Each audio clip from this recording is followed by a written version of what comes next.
The most important thing to understand about emerging markets is that they are not a single asset class. They used to, before 2008, move largely in tandem. After 2008, they have really dispersed. And it's because they're being driven by entirely different things. Some are commodity importers, some are commodity exporters. Some run trade surpluses, some run trade deficits. Some have made significant progress with reforms, others have taken a step back. Some are driven by the US economy, like Mexico. Others, like countries in Africa, are driven by China.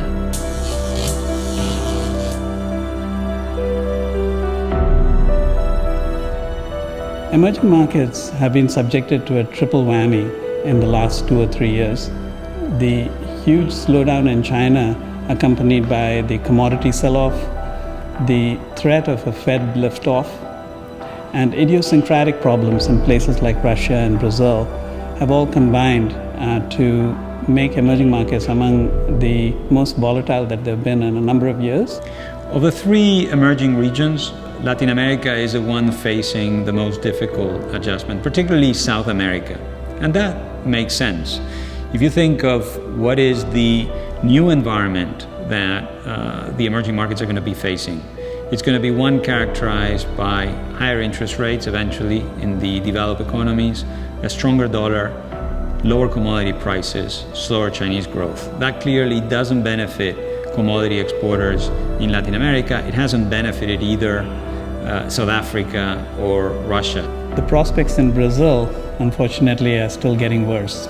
Brazil is in the difficult position of needing to implement reforms at the very moment that a lot of the external factors have turned very much less favorable. So what sort of environment, or what sort of adjustment do you expect for Latin America?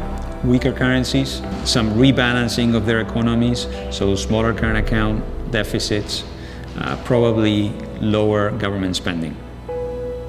So I think the emerging markets is an area where there's real value, and then you have to be careful because of the volatility, and not just volatility because the Fed's moving. I think that gets grossly overstated. This is a Fed that's going to be deliberate and gradual. The impact on the emerging markets I don't think will be that significant. There are places in EM that I think are actually significantly undervalued that unfortunately live within the moniker of emerging markets and volatility. Mexico is a place we like, India is a place we like.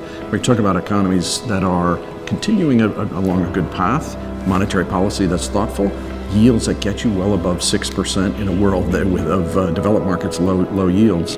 People are going to be pretty surprised, I think, to the upside in Argentina post-election. There was a lot of enthusiasm that there was going to be an election and change of administration from the Kirchner regime to either Scioli or Macri.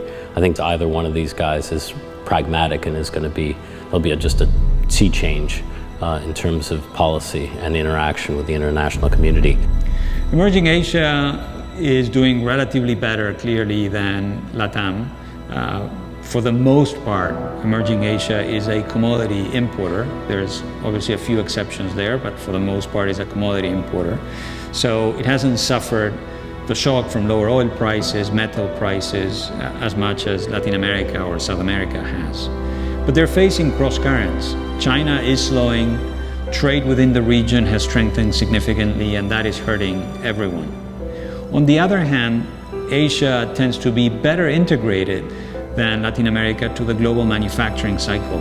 So to the extent that we have recovery in the US, recovery in Europe, and recovery in Japan, Asia will benefit.